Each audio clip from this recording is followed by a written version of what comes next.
Chris Brown ndio star wa kwanza kufaidi penzi la mrembo huyo, na haya mahusiano yao yanatajwa kuwa mahusiano maarufu zaidi ya mastaa kuwahi kutokea. Waliachana vibaya baada ya Chris Brown kumshushia kipigo cha mbwa mwizi. Rihanna akautupa moyo wake kujifariji kwa mcheza baseball maarufu Matt Kemp. Mahusiano yao yalidumu kwa miaka miwili, mwaka 2009 hadi mwaka 2010. Baadaye mwaka 2015 hadi mwaka 2017, Rihanna akawa na mahusiano na mcheza soka maarufu Karim Benzema.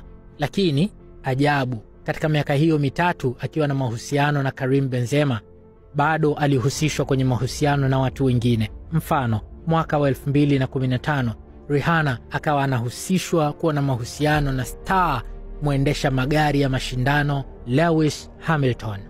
Mwezi mmoja mbele, mwaka huo huo 2015, Rihanna akaonekana akilabata kimahaba na rapper Travis Scott. Mwaka mmoja mbele, mwaka 2016, Rihanna akaonekana akijivinjari na star wa filamu Leonardo DiCaprio. Na mwaka huo huo 2016 ndio ilisambaa sana kuwa Rihanna ana mahusiano na rapper Drake. Kwa matukio hayo yote, Sheikh Karim Benzema kwa nini asikae kando?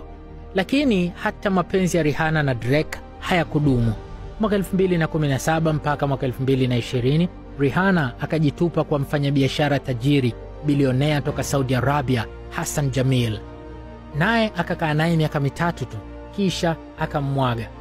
Rihanna akaingia kwenye penzi la rapa maarufu A$AP Rocky. Kuanzia Novemba 2020, wawili hao ndio waliaweka hadharani mahusiano yao.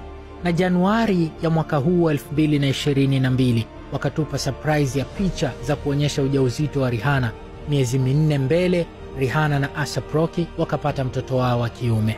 Na inasemwa kuwa hata marafiki wa kawaida, Rihanna anapenda sana marafiki wa kiume. Marafiki wa kike anao wawili tu, mmoja kati ya hao ni mwanamuziki Katy Perry. Katika wasanii wote wa kike waliowahi kutokea duniani, Rihanna ni msanii wa kike nambari 2 kwa mafanikio makubwa zaidi ya kimauzo kwenye muziki wake. Msanii wa kike nambari 1 kwenye mafanikio ya mauzo duniani ni Madonna. Halafu nambari 2 ndio yeye Rihanna. Rihanna akiwa na jumla ya album 9 ambazo zote zimepata mafanikio makubwa sana, zikiwa na mauzo ya platinum na multi-platinums, na mauzo ya jumla ya nakala milioni 250 duniani kote. Rihanna anashikilia nambari 2 katika orodha ya wasanii wa kike wenye mauzo makubwa zaidi ya muziki kuwahi kutokea duniani. Nambari 1 ni idol wake Madonna.